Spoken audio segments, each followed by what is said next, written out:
Entonces, el tema de hoy es el sistema educativo de la fe Bahá'í. Para ver este tema, vamos a plantearnos esta pregunta. La pregunta es ¿por qué o para qué Dios envía mensajeros a este mundo? Entonces hay dos puntos de vista extremos. No es que la gente piensa así, sino que a mí se me ocurrió poner estos dos puntos de vista como para contrastarlos. Un punto puede ser que la religión que Dios manda llega a sembrar odio y prejuicio en el corazón de la feligresía, ¿no? De la gente. Esto es una cosa que se hace, ¿no? Queriendo o sin querer, se hace. Se coloca odio y prejuicio en el corazón de la gente. Lo otro, que es según lo que nosotros los bahá'ís creemos, y creo que toda mente sana creería, es que la religión viene para la educación espiritual de la raza humana. ¿Correcto? Este es, digamos, el objetivo de Dios al mandar.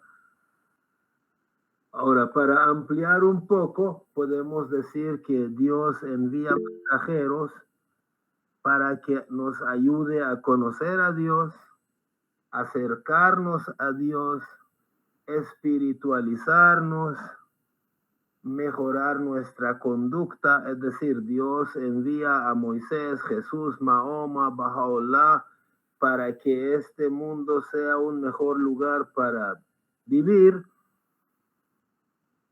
para la educación espiritual de la humanidad, de la raza humana, para liberar el potencial humano, o sea, para hacer ver al ser humano lo que espiritualmente es capaz. Perdón.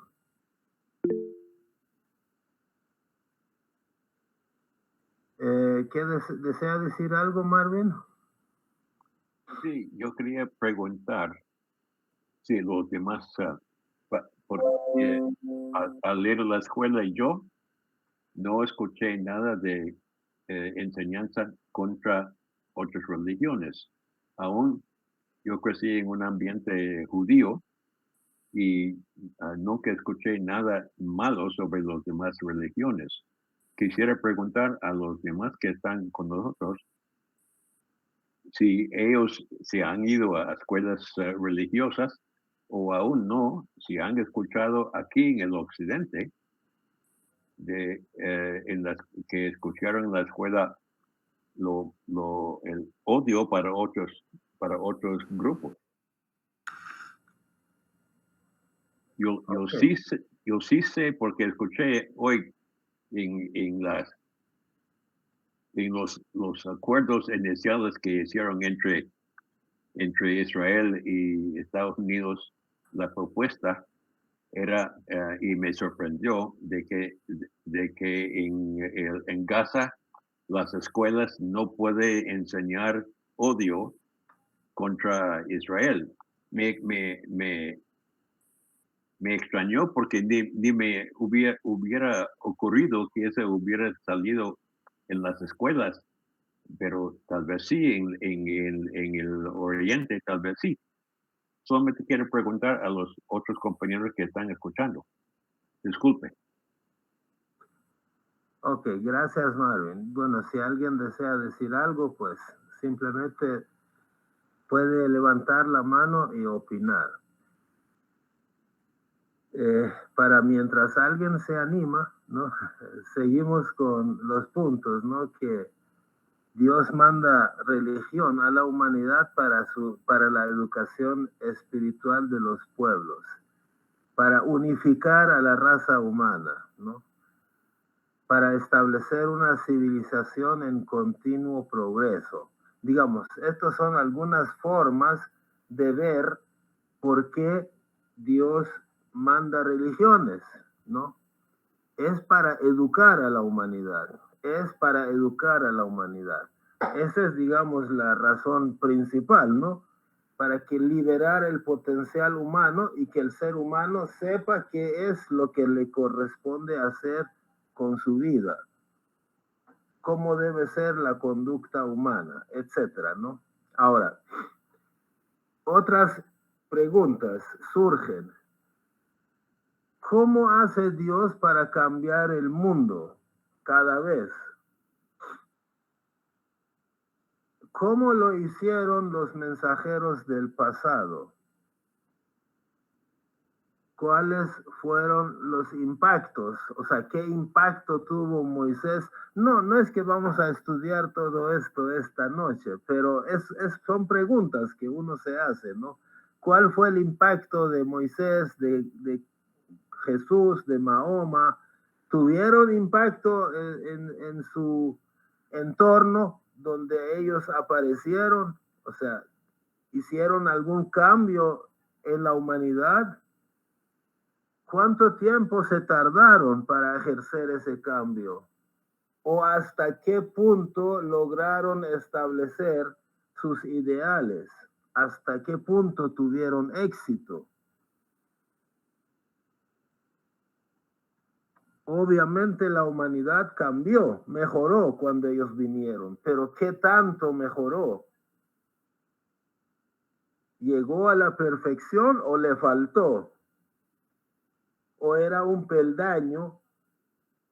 Avanzó un peldaño, pero no a la perfección, sino que un peldaño más cerca de la perfección. Otra pregunta es, ¿se propagaron a través de proselitismo o a través de la educación amorosa? Impusieron la religión, los primeros creyentes, impusieron la fe a la fuerza o por medio de amor y paciencia. Obviamente es evidente que Moisés, Buda, Mahoma, Cristo, en el pasado, todos tuvieron éxito. Todos tuvieron éxito, pero qué tanto éxito hayan tenido está de acuerdo al nivel de la madurez humana en sus épocas. Es decir, lo que en tiempos de Moisés la humanidad permitía, eso lo logró Moisés. Lo que podía lograrse en los tiempos de Jesús, lo logró Jesús. Pero no pudo decir todas las cosas que podía decir él, ni pudo establecer todo lo que él sí podía establecer. ¿Por qué? Porque la humanidad de su época no tenía capacidad para entender, comprender y poner en práctica todas esas virtudes, todos esos conocimientos. Entonces, ahora, otra pregunta. ¿Cuál fue la vía de propagación de las religiones en el pasado? O sea, ¿qué métodos utilizaron los primeros creyentes judíos, cristianos, musulmanes, budistas, como para propagar, para enseñar su fe? Lo hicieron a través de proselitismo, o sea, a través de la presión o a través de la educación amorosa. ¿Lo hicieron con agresión o con amor y paciencia? ¿No? Obviamente el hombre de hoy no es el mismo hombre de los tiempos de Moisés o de Buda o de Krishna. El hombre ha ido evolucionando. Por ejemplo, antes el hombre no era autodidacta. Es más, la mayoría de las personas no podían leer y escribir. Eran analfabetos y mucho menos sabían de lógica, matemática, filosofía y muchas otras cosas. Entonces, ¿cómo es que llegaban a aceptar la fe? Pues a la fuerza, o simplemente confiando en el otro que sabía más, en el otro que sí sabía leer y escribir y venía y se lo explicaba. Entonces ellos seguían al sacerdote, al pastor o a como quieran llamarlo, ¿no? Al líder religioso. Y Dios obviamente no fue muy severo en las épocas pasadas.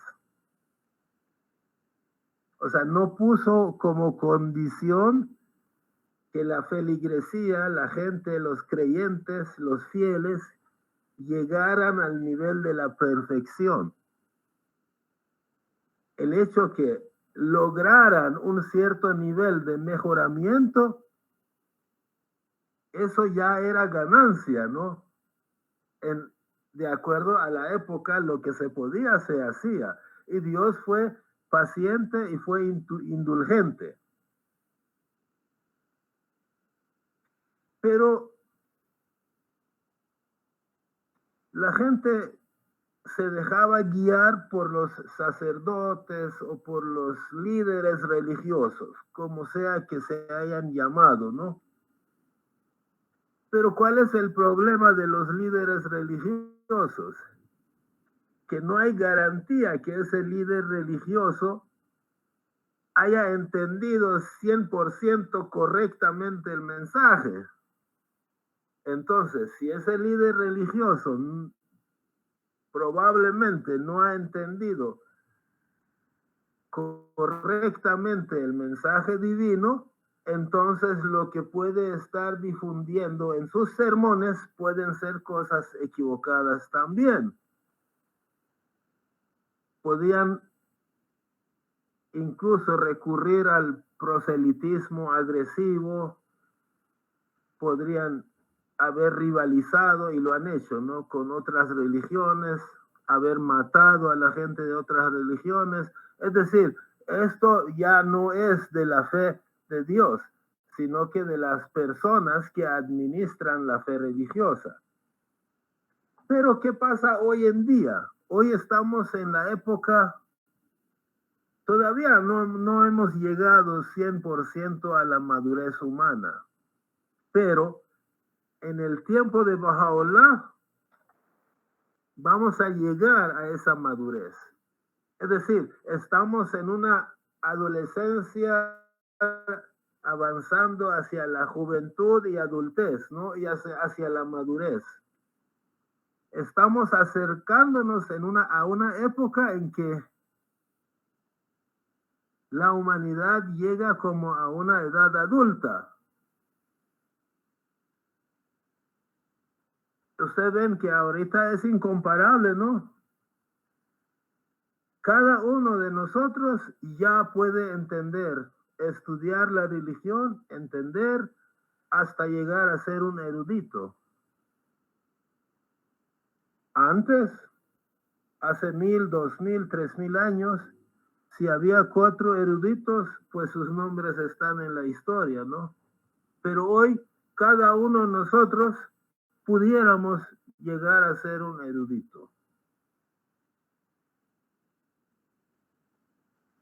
Entonces, en la fe Bahá'í ya no se presiona, no existe el proselitismo, el hecho de que tú entiendas los conceptos porque alguien da sermones y tú lo escuchas, porque uno tiene su propia inteligencia.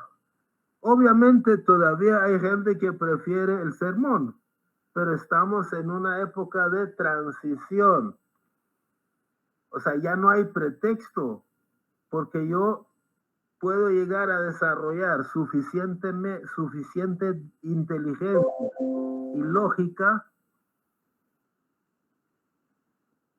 como para no necesitar que otra persona me esté explicando las verdades de la fe y que me esté, ¿cómo decirlo?, imponiendo su propio entendimiento de la fe, porque yo tengo mi propia inteligencia, mi propia lógica.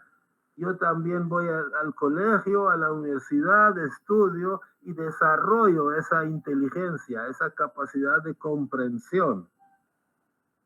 Entonces la fe Bahá'í, en la fe Bahá'í ya no existe, por ejemplo, sacerdotes, porque cada uno de nosotros tiene la capacidad de asimilar, leer y asimilar. Uno más, uno menos, pero tenemos la capacidad. Adelante. ¿Alguien quería hablar? Ok. Entonces, hay una gran diferencia con el pasado, ¿no? Ahora, teniendo en cuenta de que en el pasado necesitábamos, porque la mayoría eran analfabetos, ¿no? Necesitaban que alguien se instruyera, alguien hiciera el estudio, aprender a leer y escribir, ir a revisar los libros sagrados y dar sermones y explicárselo a los demás. Pero hoy en día, cada uno de nosotros puede ser autodidacta. Es decir, cada uno de nosotros puede agarrar los escritos sagrados, leer y entender igual o mejor que otras personas.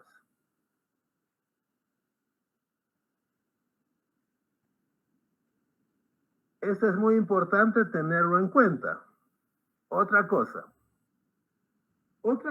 es que dentro de el carácter indiscriminado de la comunidad mundial Bahá'í. ¿Qué quiere decir? Carácter indiscriminado. Que aquí, en las actividades Bahá'ís, no me dejan mentir los amigos que nos han acompañado desde hace años y que nosotros nunca hacemos una separación de creyentes y no creyentes, Bahá'ís y no Bahá'ís. O sea, hay unos que son Bahá'ís y hay otros que no, pero no hacemos esa separación, o creyentes y herejes, o fieles e infieles. No se utilizan esos términos. La distinción entre alguien que es mejor que el otro no lo hace el ser humano, lo hace Dios. Y él, como conoce los corazones de la gente, sabe si yo soy mejor persona que otro o el otro es mejor que yo.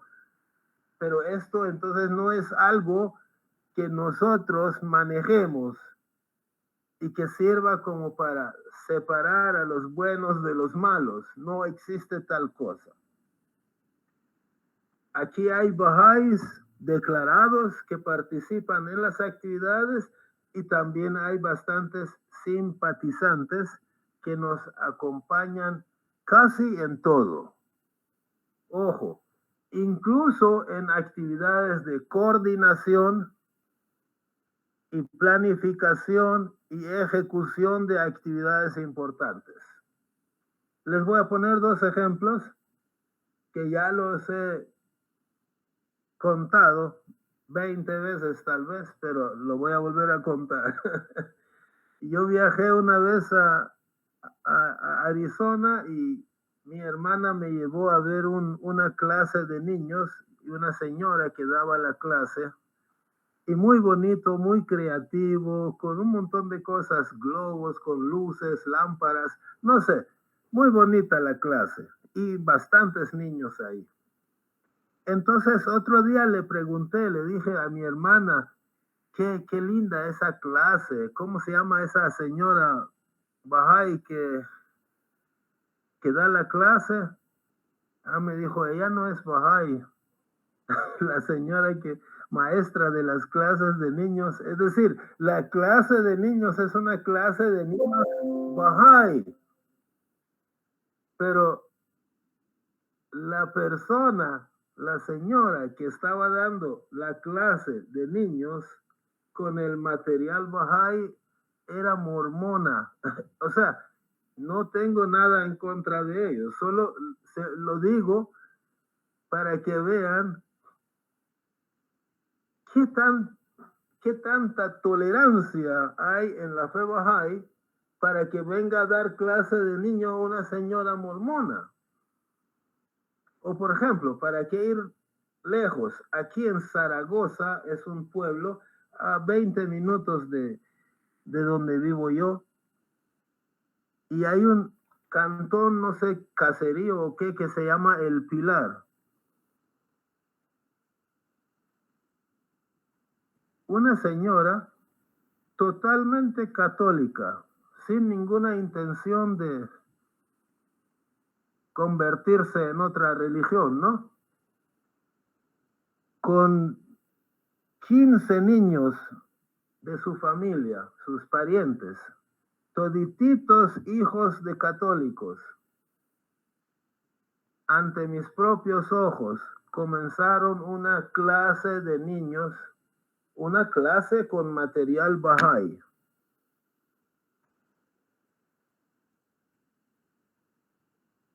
Es decir, Baha'u'lláh ha venido para reformar el mundo. No ha venido solo para reformar los hijos de sus seguidores. Me dejo entender. Baha'u'lláh es patrimonio de la humanidad. No es patrimonio de 8 millones de Bahá'ís en el mundo. Cualquiera puede utilizar sus enseñanzas para tener una mejor comprensión de su rol en la vida y para mejorar su conducta.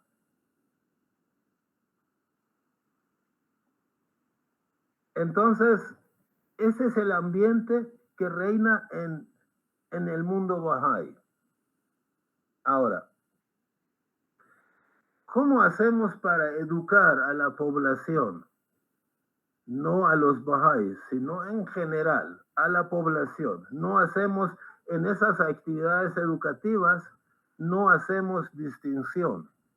Hay un sistema educativo que se llama Instituto Ruhi. La palabra Ruhi significa espiritual. Ruhi significa espiritual. Entonces es un instituto, pero no es un colegio donde que tenga 4 paredes y que uno se vaya a sentar a estudiar. No. Tampoco se trata de educación intelectual como matemática, filosofía, historia, geografía, física, química, no. Se llama Instituto Ruhi, o sea, Instituto de índole espiritual, porque se encarga de la educación espiritual. Su objetivo es educar al hombre y a través de esa educación influir en la comunidad y en la sociedad y así cambiar el mundo. El sistema educativo Ruhi tiene el objetivo de desarrollar el desarrollo espiritual y moral de las personas, de los individuos que forman la comunidad y la sociedad.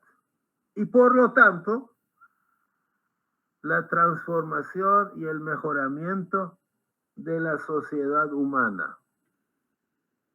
No crean que es una tarea fácil que lo vamos a lograr en 10, 20 o 15 años. No, es una tarea larga y difícil. y muy gota por gota, ¿no? Pero eso es el objetivo del Instituto Ruhi.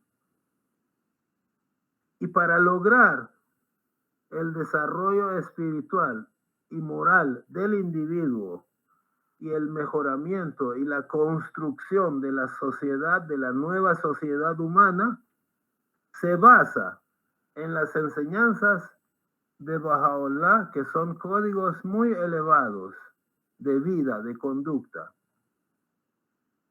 No es una institución escolar tradicional. Se centra no en el estudio de la ciencia, sino en el estudio de los textos sagrados, Bahá'ís, y en acción comunitaria y social. O sea, es un sistema en el cual comprender los textos sagrados no te lleva a dar sermones, sino te lleva a servir a tu comunidad y a construir tu sociedad, la futura sociedad. Repito, el Instituto Ruhi es un sistema, tiene poco tiempo de funcionar, unos 29, casi 30 años. Es un sistema en el que leer y comprender los textos sagrados no te conduce a dar sermones, sino te conduce a utilizarlo para el servicio a tu comunidad y a tu sociedad. Digamos que este es el objetivo del Instituto Ruhi, de este sistema educativo. Entonces aquí en el diagrama se ve, ¿no? A la izquierda se ve que el estudio de los textos sagrados te lleva hacia mejoramiento individual, es decir, como individuo tienes que poner en marcha lo que has estudiado, pero también te sirve para servir a tu comunidad y mejorarlo, servir a la sociedad y poco a poco ir cambiando la sociedad humana. Repito, no es una tarea fácil. Y a la derecha aparece lo mismo, solo que como un círculo, ¿no? Es decir, el mejoramiento, yo no puedo esperar hasta que la sociedad sea perfecta y después comenzar a mejorar. Es una cosa simultánea. Es decir, mejoramiento individual ayuda al mejoramiento de la comunidad, tener comunidades vibrantes. Tener comunidades vibrantes ayuda a mejorar un poco la sociedad, construcción de sociedad. Y si tú construyes sociedad, dentro de 15 años, esa sociedad va a permitir tener mejores individuos, ¿no? Entonces es un círculo que se va reciclando, ¿no? Entonces, repito, el sistema del Instituto Ruhi no busca proselitismo, no busca aumentar creyentes, aunque bienvenido sea, ¿no? Porque si hay más creyentes, pues más gente va a estar convencida de que tiene que incorporarse a la educación de los pueblos del mundo, ¿no? Pero no es un requisito.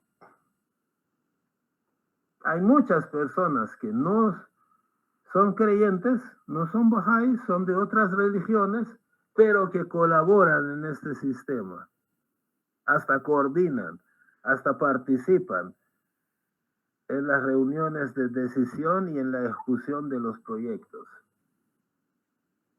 Entonces no busca proselitismo, no busca adeptos, creyentes, no busca beneficio personal para el líder religioso que está dando sermones. Busca el mejoramiento del mundo. el individuo se pone en contacto con la palabra sagrada. Entonces, al ponerse en contacto con la palabra sagrada te cambia. Pero no porque para jactarte de que cambiaste, no. Para que lo que has aprendido te motive a ponerte al servicio de tu comunidad y de tu sociedad.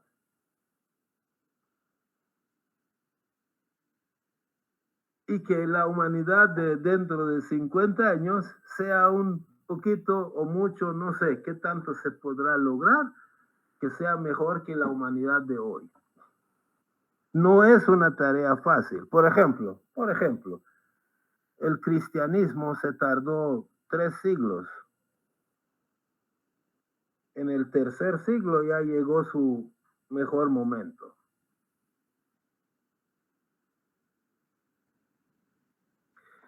Ahora, las actividades del Instituto Ruhi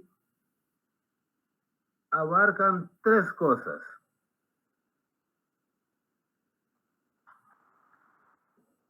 Abarcan a todas las edades, pero en 3 grupos distintos, que cada uno tiene su tratamiento por las características de la edad. Está en primer lugar las clases de educación espiritual para los niños. Abarca a niños de 5 a 11 años de edad.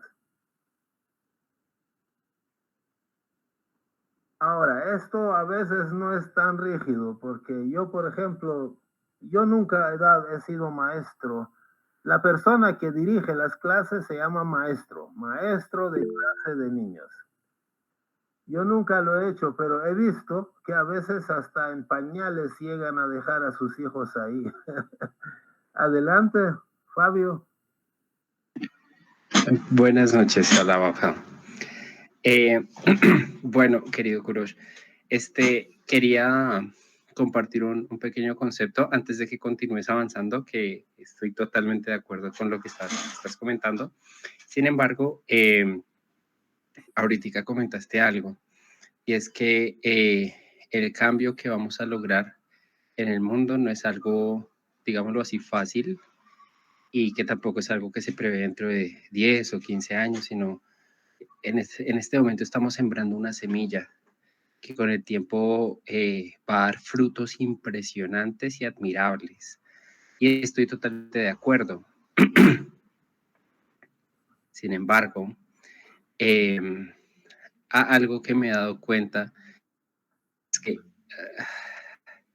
los cambios y los cambios grandes que puede lograr la enseñanza o la difusión de la palabra de Dios no necesariamente tienen que ser en el largo plazo. Mira, con el hecho de que una persona deje de decir mentiras, ¿cierto?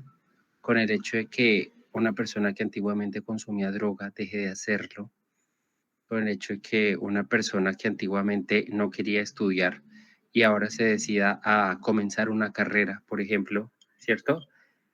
Aparentemente es un cambio sencillo y muy chiquito porque no impacta profundamente a la sociedad.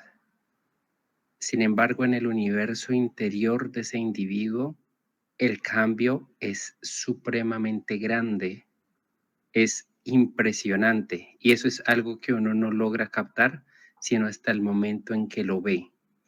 Cuando vemos una persona que antiguamente decía groserías y deja de decirlas, por ejemplo, y bueno, yo sí he tenido clases de niños y recuerdo que al principio cuando llegaban mis niños, ellos, cada quien llevaba sus colores, cada uno llevaba sus colores y recuerdo que los ponían entre las piernas como para que no se me pierdan, como para que nadie me los coja. Y todos los colores estaban marcados, pero igual los llevaban así entre las piernas y acá nadie me mira mis colores. Y ya después como de la sexta clase, de estar analizando citas, como por ejemplo, bendito aquel que prefiere a su hermano antes que a sí mismo, ¿cierto?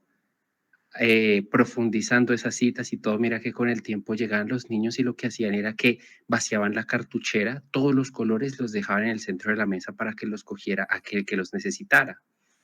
Y bueno, al finalizar la clase, cada uno recogía sus colores porque ya todos los tenían marcados y nunca se perdía un color. Y si se pierde un color, no importa, porque simplemente es un color, pero el servicio que yo estoy prestándole a mi clase es mucho más valioso que un color. Era impresionante y eran niños de 6 años, 7 años, ¿sí? Entonces, lo que tú dices, ¿es un cambio que se va a ver en un futuro? Por supuesto que sí, pero el cambio que yo veía en ellos, tan chiquitos, sí, era algo impresionante. Entonces, no sé, de pronto alguien lo puede como menospreciar y decir, ay, pero no es la gran cosa. Pero para mí, como maestro, sí fue la gran cosa, la verdad. Y ese solamente es un ejemplo, ¿no? O sea, existen muchos más ejemplos de cosas grandes que lográbamos en un pequeño universo. Entonces, siento yo que no vale la pena menospreciar esos grandes avances que estamos logrando, porque no se ven en la humanidad. Solamente quería compartir eso. Gracias. No, definitivamente, sí, Fabio, tienes razón. Incluso tenemos la última sección esta noche dedicado a contar, ¿cómo se llama? Algunos testimonios acerca de cómo es que este sistema sí funciona. Por supuesto que funciona. Yo mismo ayer ante mis propios ojos vi la transformación de una persona. Ya lo voy a contar al final. No, claro que sí, pero esos mejoramientos son en 4 personas, no en toda la humanidad, todas las estructuras de la humanidad, ¿no? Porque eso sí va a costar mucho tiempo. Pero, por eso no debemos dejar de hacerlo, porque a veces yo oí a una persona decir, bueno, si de todos modos estos sistemas se van a establecer en el futuro, ¿para qué voy a trabajar yo? No, tú trabajas para tu sobrino, tu vecino, tu primo, es decir, tal vez en tu tiempo toda la humanidad, todas las masas de la humanidad no mejoren, pero tu primo, tu vecino sí, y por eso también estamos trabajando. Trabajamos por los pequeños individuos y además un pequeño aporte para el futuro lejano. Por supuesto que sí. Marvin. Sí, todos sabemos de que Baha'u'lláh vino para cambiar cada uno de nosotros, uno por uno. Entonces, cambiar la sociedad también, pero nosotros estamos gozando nosotros mismos del proceso individual de participar. Es como he dicho en otras ocasiones, es como que nosotros somos una pajilla y la humanidad, esta persona chupando, o quien le enseñamos está chupando de la leche malteada, y nosotros quedemos lleno del chocolate mientras va a la sociedad. Entonces, nuestra participación es el gozo. Gozamos de compartir con los demás con la educación mundial, pero el proceso es nuestro. Gozamos de ese proceso. Nuestros descendientes futuros no tendrán este gozo porque ya estuvo, ya se hizo. Y ellos van a, ojalá, gozar de vivir esto todos los días. Pero nosotros gozamos de este proceso de compartir, como Kurosh cada semana se emociona y nos platica y se emociona en el proceso y se nota que él está gozando mucho de eso en ese proceso de compartir las enseñanzas de Baha'u'lláh. Todo cuando enseñamos a otras personas, nos cuesta de salir a visitar, visitar otro, hacer visitas individuales, nos cuesta, uno pone a pensar cómo me siento cuando iba y cómo me sentía cuando venía. Nos cuesta salir y cuando regresamos estamos volando, nada más. Gracias, sí, maravilloso. Sí, la verdad es que sería absurdo decir que de nada sirve lo que hacemos, ¿no? Sirve mucho, pero obviamente la humanidad es 8.000 millones de personas y un montón de intereses, política, economía, diversos intereses religiosos, tanta cosa para cambiar todo eso, tal vez cueste 300, 400 años, pero para cambiar a Juan y José y Carlos y Eduardo, yo lo puedo hacer, ¿no? Y lo hemos hecho todos hemos cambiado nosotros. Yo no soy la misma persona que hace unos años cuando comencé esta actividad, ¿no? Y también probablemente haya contribuido con que 3 personas más hayan mejorado sus vidas. Seguro, seguro. Bueno, continuando, entonces la clase de niños es para niños de 5 a 11 años, aunque a veces no es un rígido y en las comunidades te llegan a dejar niños en pañales también. Y vemos qué hacer con ellos, ¿no? Pero básicamente está planeado para niños de 5 a 11 años. Y hay varios grados, grado 1, grado 2, grado 3, grado 4. Eso es en cuanto a niños de 5 a 11 años. Una vez que ya cumplen 12 años, entre 12 y 14 entran al programa de empoderamiento espiritual para prejóvenes. Nosotros los bahá'ís utilizamos ese término prejoven, nos referimos al adolescente que tiene ese rango de edades, ¿no? Ya no es niño, pero tampoco es joven o adulto, está en transición. Intelectualmente ya va despertando sus capacidades, pero emocionalmente todavía pertenece a la niñez.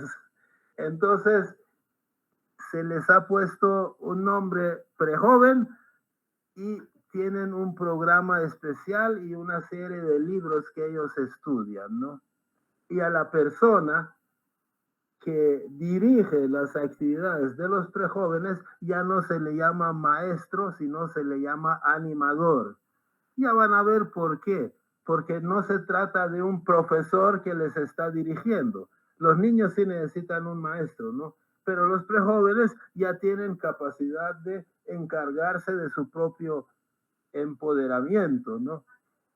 Solo alguien que se encargue de guiarlos, de dirigirlos y de asegurarse de que las cosas se desarrollen correctamente. A ese alguien se le llama animador. Ahora, ojo, tanto el maestro como el animador se capacitan. Ya van a ver cómo se capacitan para ser maestros y animadores. Y para toda la gente, jóvenes y adultos, viejos y ancianos, a partir de los 15 años de edad, que es la edad de madurez en la fe Bahá'í, o sea, a partir de los 15 años el joven ya ora, ayuna, tiene que cumplir las leyes, ciertas leyes, ¿no? Entonces, a partir de los 15 años, lo que se estudia es una secuencia de libros Ruhi. Ruhi porque así se llama el instituto. Hay una secuencia de libros, libro 1, libro 2, libro 3, libro 4, y cada libro tiene un tema y es para un propósito diferente. Y la persona que dirige el estudio se llama tutor. igual, tutor también se ha capacitado para ser tutor. Pero no crean que tiene que ir a la universidad. No, solo estudia un librito y ya puede ser tutor. Entonces, el sistema RUJI se sustenta en estos 3 pilares principales, 3 enfoques que poco a poco se van aplicando y se pulen. Es decir, este sistema es bastante nuevo. En los 90, en el año creo que en 1996 se puso en marcha. Pero desde entonces ha ido mejorando y seguirá mejorando. Entonces es ir probando y aplicando, probando y aplicando, probando, reflexionando, mejorando y aplicando. Todo lo que hace la comunidad Bahá'í está basado en eso, ¿no? Servir, reflexionar, mejorar, seguir sirviendo. Entonces, vamos puliendo, vamos avanzando. Entonces, esos 3 enfoques educan a niños, adolescentes y también jóvenes y adultos, sin dejar afuera a nadie de ninguna edad. Vamos a ver primero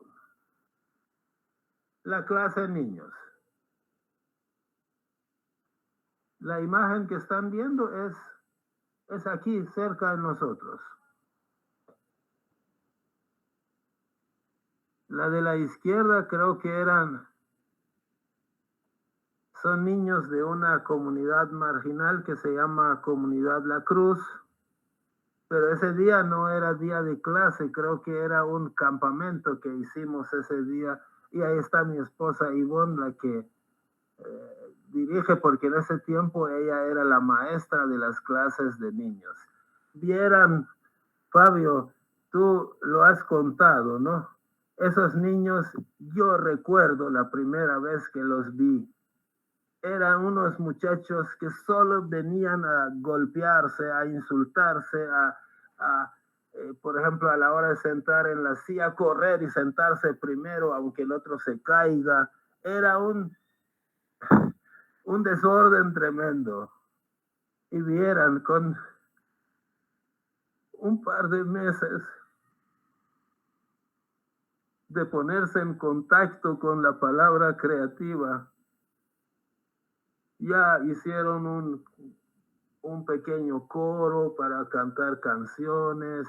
Ellos mismos limpiaban, ponían las sillas y las quitaban, hacían limpieza.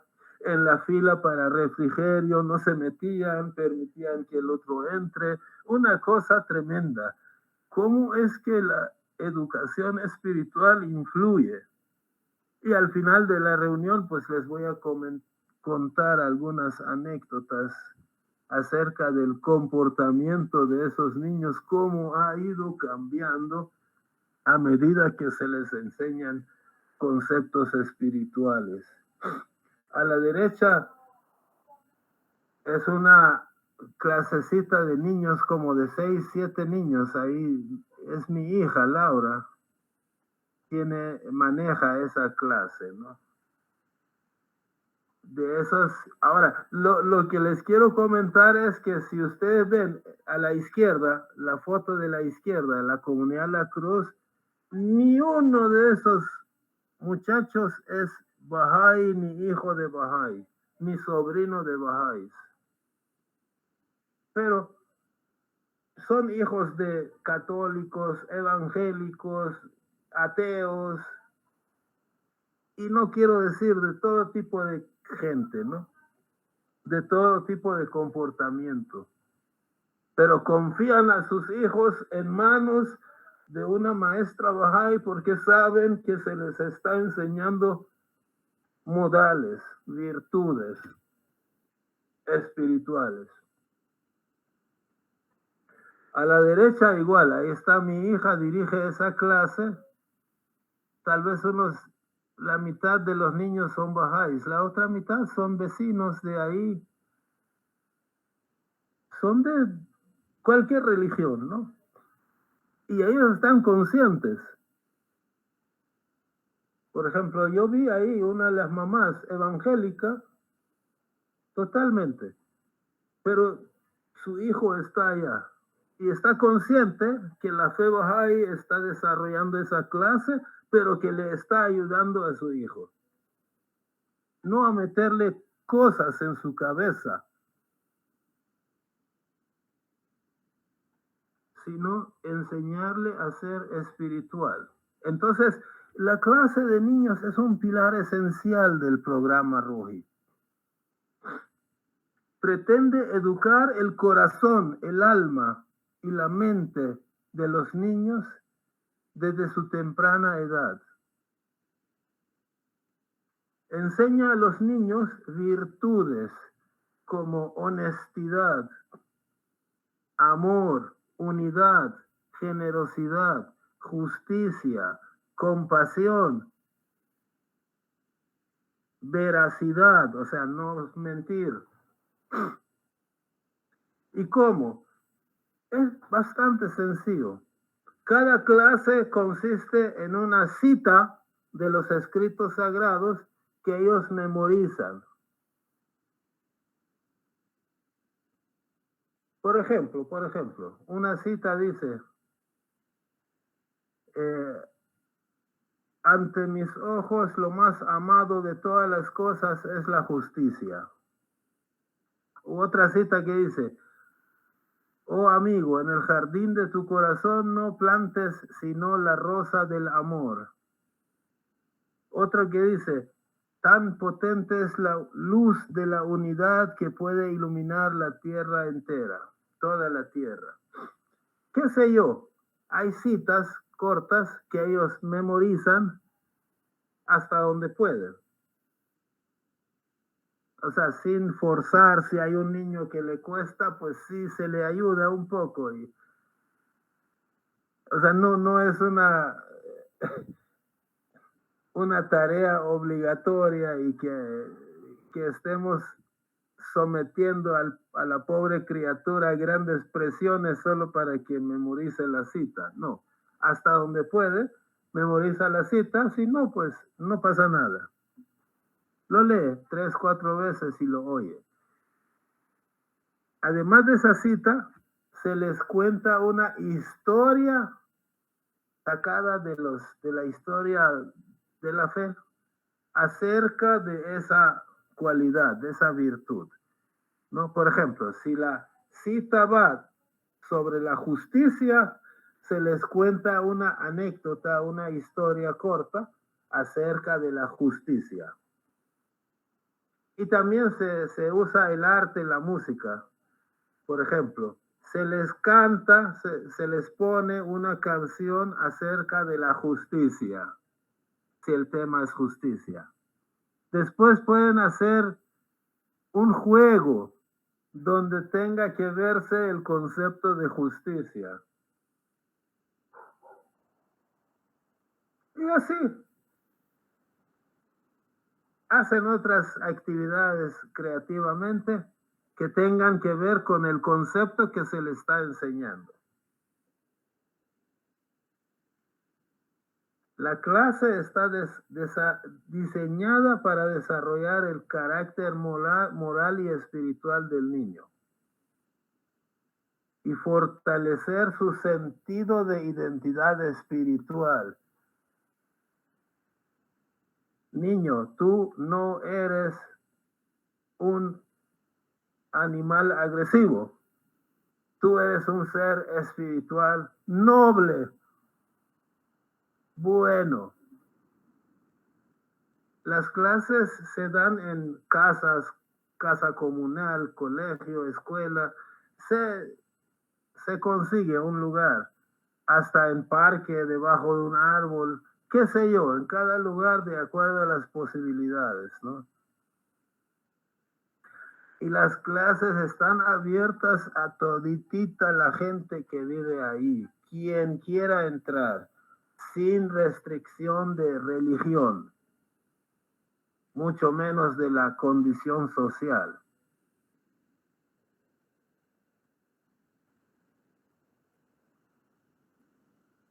he sabido yo que a esas clases de niños han asistido hijos de pastores de X iglesia. También hay pastores que lo boicotean. Tienen miedo, ¿no?, de perder el imperio y lo boicotean. Pero hay otros que están más sinceros, más conscientes, y hasta sus hijos los mandan a esas clases, porque están conscientes de que el niño está aprendiendo espiritualidad.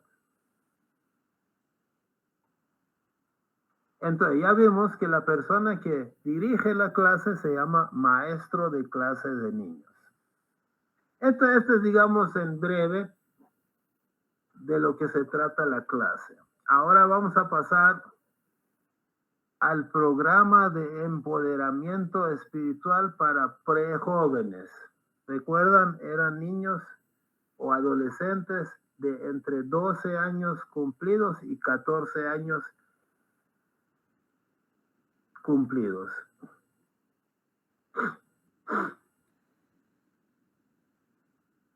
Se les llama prejóvenes. Es otro pilar crucial del sistema educativo. Empodera a los adolescentes de entre 12 y 14 años. Es un periodo crucial de transición en la vida de un ser humano, ¿no?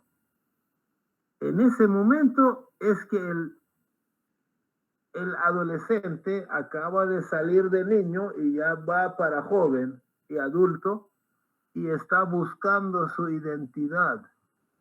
¿Qué soy yo? ¿Soy un animal salvaje? ¿Soy ladrón? ¿Qué soy? ¿O soy un ser noble, como te lo enseñan esas actividades, ¿no? Y estoy hecho para espiritualizarme y servir a la sociedad para que el mundo sea mejor mañana. Ellos aprenden a tener un sentido de propósito en sus vidas, objetivo de vida. ¿Qué me toca hacer? ¿Robar o mejorar el mundo? Y ellos aprenden a canalizar sus energías para el bien social, para el servicio a la sociedad y el mejoramiento de ellos mismos y del mundo. Desarrollan un pensamiento crítico. ¿Qué soy? Y aprenden a tomar las decisiones correctas en la vida. Con proyectos de servicio comunitario y servicio social, como lo desarrollan, ¿no? Como embellecimiento de un parque. O qué sé yo, digamos que en la playa ir a liberar tortugas, o qué sé yo, limpiar la playa, o ayudar a los ancianos, ¿no? A ir a visitar un asilo de ancianos, qué sé yo, se les concientiza, ¿no?, de ese rol que ellos tienen en la sociedad. El objetivo es que se conviertan en agentes, no en estorbos, sino agentes de cambio y de construcción de sociedad. Y que contribuyan positivamente al entorno, al medio ambiente donde viven, a la sociedad en la que viven. La persona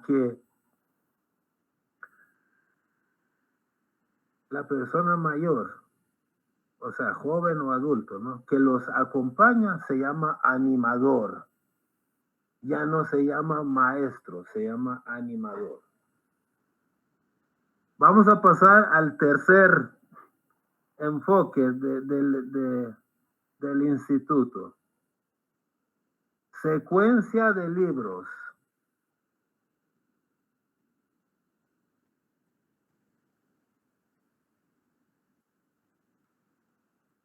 En esa foto creo que estuvimos estudiando el libro número 8. Algo así, hace como 5, 6, 7 años, no me acuerdo bien. La secuencia de libros son textos muy chiquitos. Por ejemplo, aquí tengo uno, ¿no? Es un libro pequeño, no es como que estás estudiando en bachillerato o en la universidad. Es un libro pequeño. Son libritos pequeños, textos diseñados para el desarrollo espiritual del individuo. Los libros se estudian en círculo, no es algo que te lo doy yo a ti y vas a tu casa y antes de dormir te pones a leer. No. La gracia principal de esos libros es estudiarlos en círculo, o sea, en un grupo. A veces uno hace un círculo con una sola persona, ¿no? Pero generalmente pues pueden ser 4 o 5 personas, 10, 15, ¿no? Ojalá. 2, 3, donde los participantes reflexionan, profundizan, analizan y piensan en cómo pueden aplicar los conocimientos espirituales a sus vidas diarias y cómo pueden utilizar estos conceptos espirituales para ser útiles a su comunidad y que poco a poco su comunidad ayude a mejorar, cambiar la sociedad. Entonces, la lectura no lleva a dar sermones, aunque hay quienes damos sermones, ¿no? La lectura no lleva solo a dar sermones. La lectura lleva a la reflexión. Y la reflexión te lleva a la acción. ¿Correcto? Esa es la idea, ¿no? Que los escritos sagrados no son para gritarlos en el púlpito, en la tarima o en el mercado, ¿no? La vez pasada un señor estaba gritando en el mercado, vengan que la Biblia aquí, que Jesús ahí, y de repente un niño pasó y medio lo golpeó y casi lo mata al niño, ¿no? Se enojó con el niño y casi lo mata. Bueno, casi lo mata es un decir, pero se enojó, ¿no? ¿Qué quiere decir? Que el texto sagrado a él le está sirviendo para dar sermones, pero no está sirviéndole para practicarlo él y que a través de su ejemplo la humanidad mejore. Entonces, la persona guía que acompaña al círculo de estudio de estos libros no se llama maestro, tampoco se llama animador. Le han puesto tutor. O sea, el tutor no es una persona que sabe más y enseña a los demás. No, simplemente guía. Se asegura de que se estudie, que las preguntas se contesten, etcétera, etcétera, ¿no? Pero no es un profesor, no es un erudito.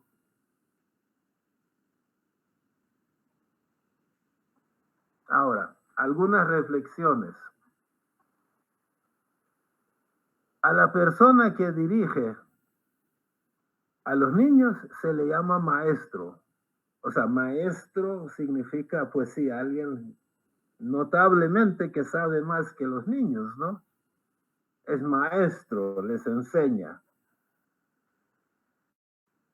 Pero a la persona que se encarga de llevar adelante las actividades de los prejóvenes no se le llama maestro ni profesor, se le llama animador porque está ahí para animarlos, pero no está ahí para enseñarles, porque ellos mismos son capaces de leer el material e ir discutiendo e ir descubriendo las verdades.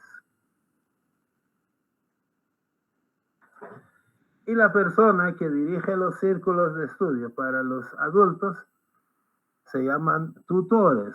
Ahora, yo les voy a enseñar unas fotos. Aquí es obvio quién es la maestra, ¿correcto? Para comenzar, la maestra está parada, los niños están sentados y bien se ve que la maestra es una persona que sabe más que los niños y les enseña, les dirige. Los niños todavía no son autodidactas para que agarren un libro, lo lean y que, sí, así es y así vamos a hacer. No, necesitan un maestro o una maestra que les enseñe. Aquí es un grupo prejuvenil.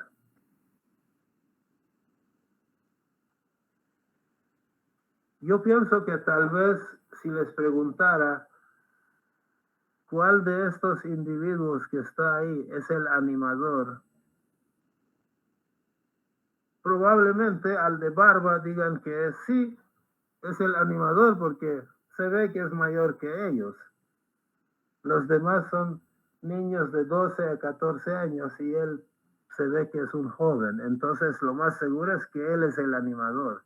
Pero está sentado al lado de ellos, no está parado enseñándoles.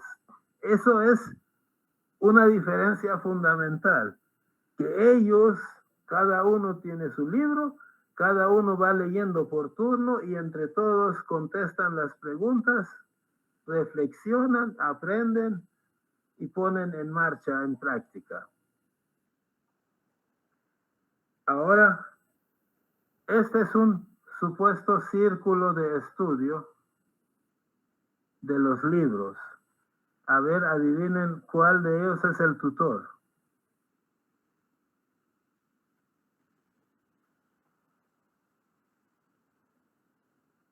Ni la edad, ni el hecho de estar parado ni sentado. Cualquiera de ellos puede ser el tutor.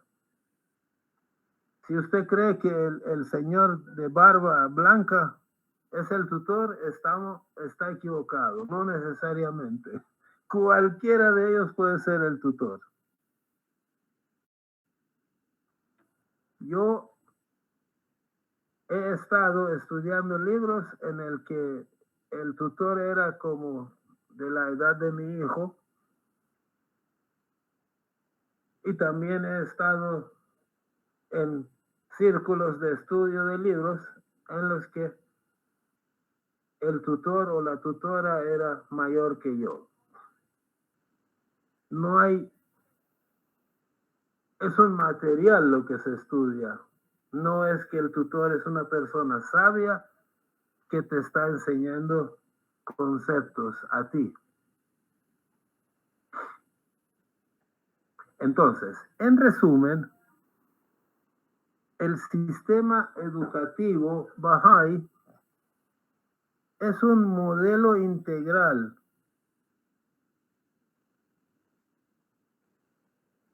Cuando digo integral, pues me refiero a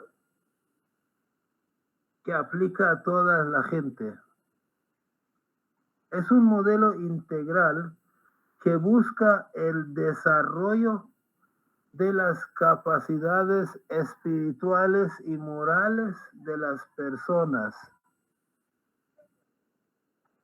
Niños y adultos, niños, adolescentes, jóvenes y adultos son invitados, cada uno de ustedes y sus hijos, sus hijas,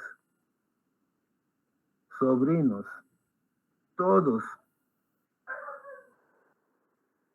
están invitados a participar en este proceso. Este proceso continuo de lectura, aprendizaje, acción, servicio. lectura, aprendizaje, acción, servicio.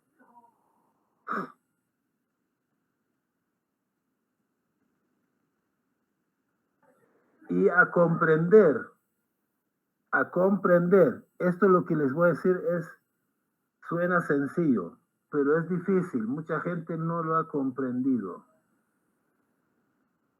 A comprender, la primera cita que aparece en los libros es a comprender que el mejoramiento del mundo puede ser logrado por medio de hechos puros y hermosos,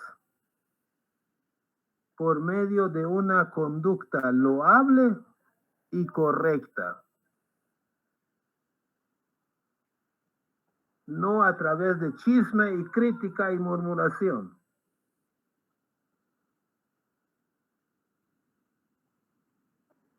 ¿Logran ver el contraste? Estamos en una sociedad muy chismosa, muy crítica, donde yo no importa, pero los demás tienen que ser perfectos, no deben cometer errores para que el señor Kurosh esté contento, ¿no? Cuando este sistema enseña a que tú puedes mejorar el mundo, pero no a través de crítica, chisme, calumnia, mentira, sino a través de hechos puros, hermosos, santos, a través de una conducta loable, una conducta correcta. Entonces, el sistema de los libros tiene 14 libros. El primer libro, por ejemplo, dice Reflexiones sobre la vida del espíritu. En ese libro aprendemos a leer los escritos sagrados todos los días, no grandes volúmenes, ¿no? Con una cita corta en la mañana, otra en la tarde, ya. Pero reflexionar sobre qué es lo que te está pidiendo. Por ejemplo, la cita que acabo de leer, ¿no? La cita que acabo de leer, que dice, el mejoramiento del mundo puede ser logrado por medio de hechos puros y hermosos, por medio de una conducta loable y correcta. Imagínense qué hermoso comenzar con eso, los libros, y darme cuenta de que para cambiar el mundo soy yo. Hay una historia de un señor sabio que al final de su vida dijo algo así, más o menos. Dijo, yo, ahorita no me acuerdo cómo se llamaba él, tal vez alguien lo conozca. Yo cuando era joven quería cambiar el mundo. Hice lo posible para cambiar el mundo, no pude. Después dije, bueno, pero ¿por qué cambiar el mundo? ¿Por qué no cambio mi país? Entonces intenté cambiar mi país. Por más que me esforcé, no había para dónde. No se pudo. Después dije, bueno, vamos a dar rebaja. Voy a tratar de cambiar mi pueblito, mi ciudad. No pude. Voy a cambiar a mi familia, vaya. No pude. Por más que me esforcé, nadie cambió. Hoy que estoy viejo me doy cuenta, ¿no? De que quizás en lugar de querer cambiar a otros, yo hubiera cambiado. Eso sí, podía, porque soy yo. Si yo cambio, quién sabe, a lo mejor mi familia cambiaba. Y si mi familia se convertía en un mejor ejemplo de vida, quién sabe, tal vez la ciudad hubiera cambiado. Y si mi ciudad hubiera cambiado y hubiera servido de ejemplo, posiblemente mi país mejoraba. Y quién sabe, a lo mejor el mundo cambiaba. ¿Qué quiso decir el viejo? que el cambio es de aquí para allá, no es de allá para acá. O sea, es de mí hacia afuera. Yo tengo que comenzar a cambiar. Entonces el libro 1 te hace reflexionar sobre tu espiritualidad, pero también te enseña a valerte de la oración y también discute un poco el concepto de la vida y la muerte para que te ayude a lograr, a encontrar un propósito de vida. ¿Cuál es el objetivo de la vida del ser humano? El libro número 2 te estimula a que lo poquito que acabas de aprender te levantes y que lo apliques y que vayas a conversar con los vecinos, compañeros, parientes para poder transmitirles esas mismas ideas, ¿no? A los demás y poder servir a tu sociedad. El libro número 3 es de lo más bello. Te capacita para dar clase de niños. Y hay 4 grados. O sea que hay 4 libros 3.1, 3.2, punto 3 y punto 4. Para 4 grados. El libro número 4 es un poco de historia y habla sobre la grandeza de este día y habla sobre el Bab y Baha'u'llah, que son las manifestaciones gemelas, los cofundadores de esta era Baha'i. El libro número 5, otro libro muy importante, te capacita para ser un animador de grupos prejuveniles. El libro número 5, así se llama, Liberando los poderes de los prejóvenes. En realidad, y tiene ramales 5.1 y 5.2. Entonces te capacita para que puedas servir como animador de los prejóvenes. El libro número 6 es sobre la enseñanza. O sea, enseñar la fe Baha'i a las demás personas. Enseñar los principios que has aprendido en la fe a la población en general. Y el número 7, que te capacita, se llama Avancemos en el Sendero del Servicio. Así se llama. Pero su función es que te capacita para que tú seas un tutor que ayudes a otros a estudiar los libros 1, 2, 3, 4, 5, ¿verdad? 6, etc.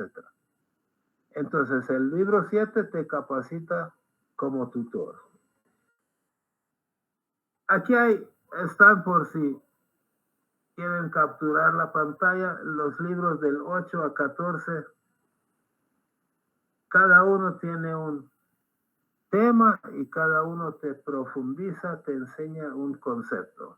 Por el momento, he sabido que hay libros hasta el número 14. Ahora, reflexiones. Perdón, reflexiones no, experiencias. Experiencias. Antes de que yo cuente algunas que yo conozco, ¿hay alguien que tenga algún testimonio de la experiencia positiva? Por ejemplo, Fabio contó, ¿no? ¿Hay alguien más que haya tenido una experiencia positiva de ya sea clases de niños, grupos prejuveniles, los libros Ruhi, y que nos lo pueda contar?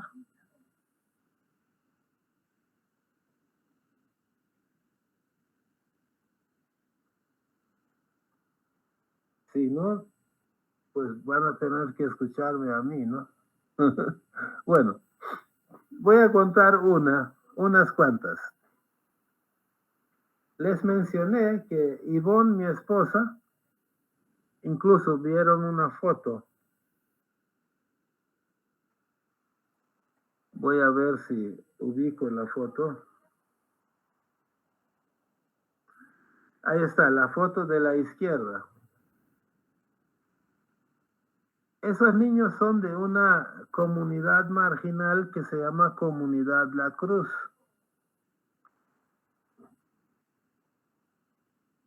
Y los bahá'ís tenemos muchos años de estar entrando allá y la junta directiva nos quiere mucho, nos respeta mucho y cree mucho en nuestro trabajo. Entonces nos ha dado la oportunidad de entrar allá y utilizar el espacio que tienen ellos como el cuartito donde ellos generalmente se reúnen. Nos lo ha prestado como para desarrollar las clases de niños. Entonces, Ivonne, mi esposa, un tiempo iba, ahora ya no, porque tiene otras obligaciones y ya no puede. Pero entonces en ese tiempo ella era la que servía como maestra de las clases de niños. Una vez va entrando a la comunidad y ahí a veces había 40 niños, a veces 30, 50, un montón de niños. Entonces, cuando Ivonne va entrando a la comunidad, una señora la llama, le dice, Ivonne, venga, le quiero contar algo. ¿Qué pasó? Fíjese que su hijo tenía 5 años, 5 años. Yo estaba sentado aquí con mi hijo y llegó una señora vendiendo naranjas en una canasta. De repente de su canasta se cayó una naranja y rodando vino donde mí. Y yo agarré la naranja, pues sí, para que ya cuando se vaya ella me lo voy a comer, ¿no? Yo creo que mucha gente hace eso, ¿no? Pero el niño de 5 años le dijo, mamá, esa naranja no es tuya, no es justo que lo agarres. No es justo. Entonces la señora le dijo a Ivonne, en otra oportunidad yo le hubiera sacado sangre de su boca por lo que me dijo, pero yo supe de dónde viene ese concepto y me sentí feliz y orgullosa de él. Y juntos fuimos a darle la naranja a la señora. Entonces Ivonne recordó que el sábado anterior habían estudiado el concepto de la justicia. Y como ellos cuando estudian un concepto, explican y dan ejemplos. Y muy probablemente alguien le puso el ejemplo de que no es justo agarrar algo que no es tuyo. Y al niño se le quedó.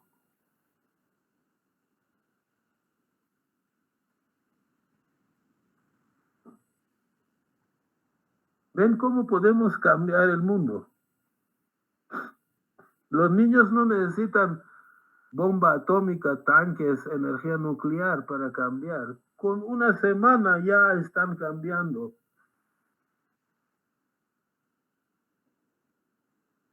Lo importante es no dejarlos tirados. Tienes que terminar el trabajo.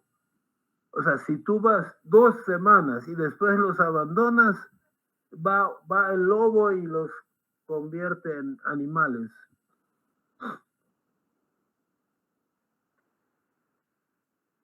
Este ejemplo que están oyendo no es un ejemplo aislado.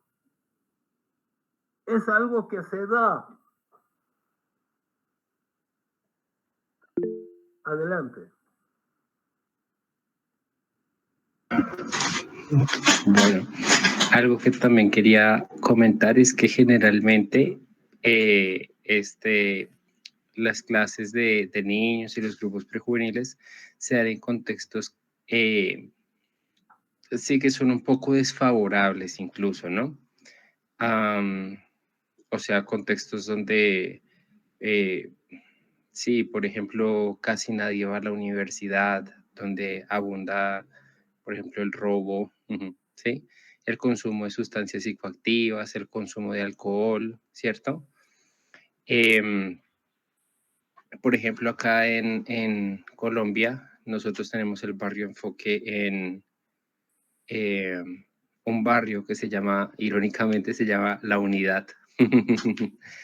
Em, y algo que me parece interesante es que los niños vienen de un ambiente que es supremamente tóxico, ¿sí? Entonces, el papá es alcohólico, bueno, la mamá, no sé, en general, tienen como, es un ambiente que es supremamente desagradable. Y en ese contexto particular, los niños se aferran profundamente a las enseñanzas. Es, es como el cordón al que se pueden aferrar, ¿sí? Entonces, digamos, ellos no dicen groserías, aunque están en un mundo repleto de groserías, pero ellos no dicen porque están totalizados, es como su esperanza. Los niños confían en los maestros, los niños confían en lo que están aprendiendo y, y se adhieren profundamente, lo que decía el señor Kurosh. Por ejemplo, uno le enseña a un niño que tiene que ser justo y como su corazón es tan puro, capta en profundidad ese concepto, lo capta en profundidad y lo aplica con integridad. Así venga del ambiente más hostil de este mundo, así sea huérfano, así lo que sea, así tenga un hermano que sea ladrón y que venda drogas, el niño capta el concepto en su integridad y comienza a aplicarlo en su propia vida. Entonces, el impacto que se genera en los niños es algo supremamente impresionante, ¿sí? Que sí es cierto, se ve en el largo plazo, pero en el largo plazo, los efectos que genera son de verdad impresionantes. Sin embargo, el mayor impacto que generan las clases de niños, los grupos prejuveniles, realmente, y lo digo por experiencia, es sobre el animador, ¿sí? Eh, de verdad, la vida de uno cambia, la visión de uno cambia. Yo antes de tener clase de niños, yo decía, pero ¿cómo voy a tener a esos mocosos? ¿Cómo los voy a soportar? Y al finalizar, o sea, cuando tuve mi clase de niños, eh, pues sí, tal vez unas 4 semanas y les cogí un amor tan profundo que los quería a todos como si fueran prácticamente mis hermanos, ¿sí? Y bueno, recuerdo también que había un joven, este joven tenía 5 años, o creo que no alcanzaba a tener los 5, tenía como 4 y medio, y fue diagnosticado con trastorno de déficit de atención e hiperactividad. Y entonces estábamos hablando, bueno, algo también súper bonito es que uno impregna la energía de uno en el grupo. Entonces, si uno es una persona dispersa, el grupo también tiende a ser disperso. Pero yo tiendo a ser muy centrado y desde el inicio de la clase todos los niños muy callados, escuchando la oración, eran muy, muy, muy centrados, excepto este niño con hiperactividad. Entonces, lo consideré como un reto, como, no, este joven está imposible, me está dañando el grupo, pensaba en ocasiones. Pero entonces imagínate que alguna vez estamos haciendo una memorización larga, realmente larga, y a los jóvenes le estaba costando, y en algún momento había un niño que estaba intentando decir una cita y como que no daba.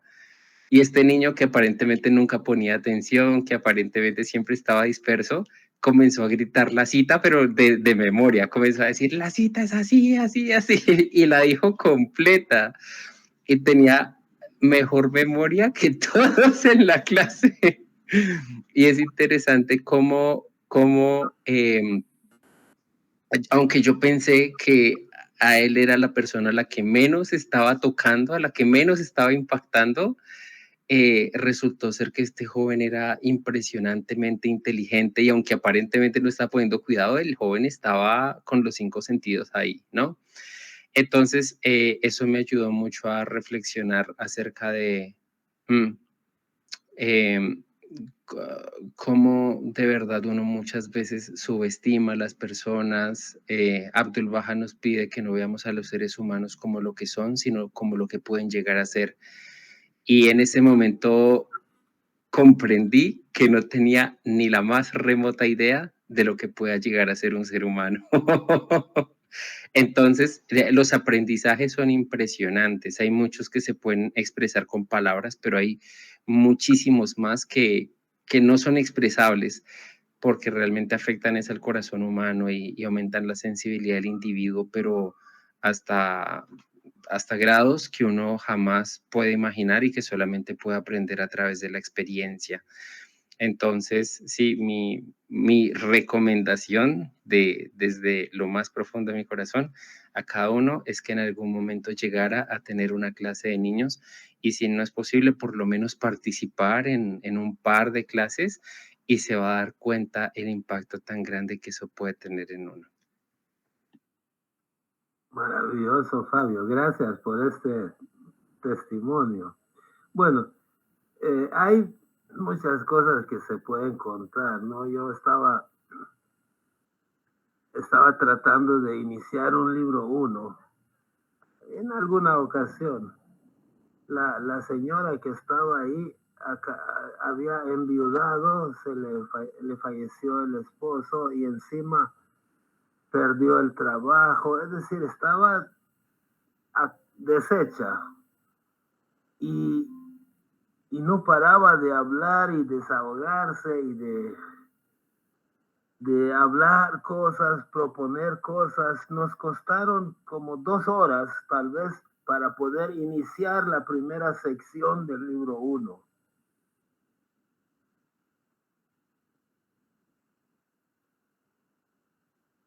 Yo estaba ya un poco desesperado, dije, no sé, quizás no vamos a poder hacer el estudio con esta persona. Oigan, leímos la mitad de la primera sección.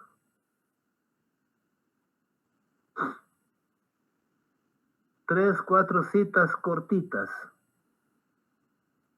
Cuando se puso en contacto con esas citas y supo cuál es la dinámica del estudio del libro 1, ante mis ojos le cambió el semblante, comenzó a sonreír y dijo, no, si esta es otra cosa, y comenzó a elogiar como no tienen idea. No se imaginan la alegría que sentí en mi corazón de presenciar un cambio tan profundo de negativo a positivo en cuestión de 2 minutos, solo leyendo 3 citas cortitas.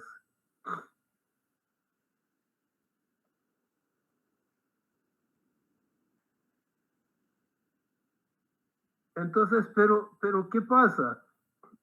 Aquí les he puesto una imagen donde hay un depósito de agua grande, y hay un depósito de agua pequeño. Ese depósito de agua grande representa el sistema tal cual. O sea, la política, la economía, las iglesias que pelean entre sí, las guerras, la bomba atómica, misiles supersónicos, odio, prejuicio, envidia, murmuración, está lleno. Y el depósito chiquito es lo que estamos haciendo nosotros, el sistema educativo.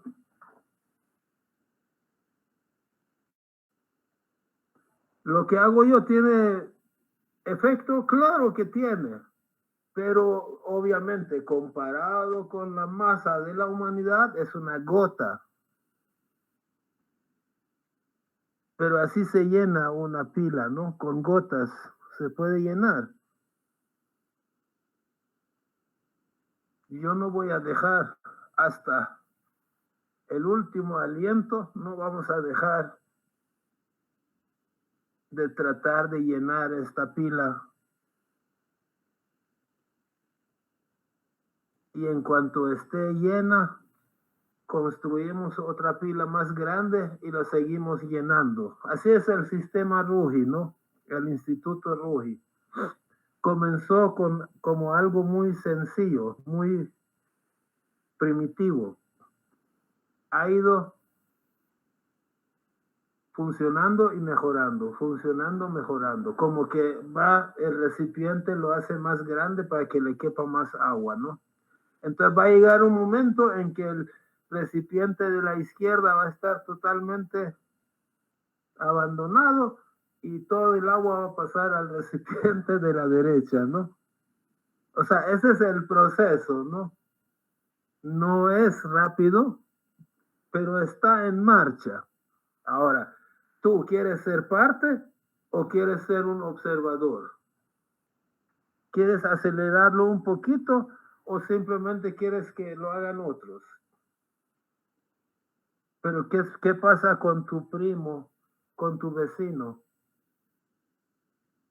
Aunque de aquí a 200 años toda la humanidad se conviertan en ángeles, pero ¿y tu primo? ¿Y tu vecino? ¿Y tu hijo? ¿Y tu hermano? A ellos sí los puedes cambiar, a ellos sí les puedes servir, ¿no? Y yo pienso que debemos pensar en las dos cosas. Debemos pensar en micro y en macro. El macro se va a lograr, pero el micro lo hago yo, lo voy haciendo yo. Y yo siento satisfacción y mis familiares y amigos se benefician. Pero si yo espero que la humanidad cambie, ya estos ya habrán muerto y no se benefician. No sé si me dejo entender. Entonces, el trabajo que hago yo no cae en saco roto.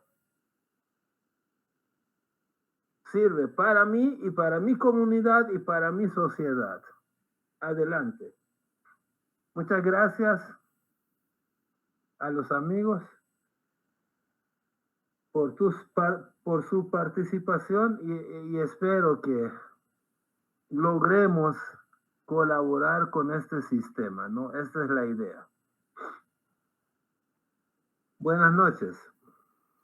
Gracias, Kurosh. Buenas noches.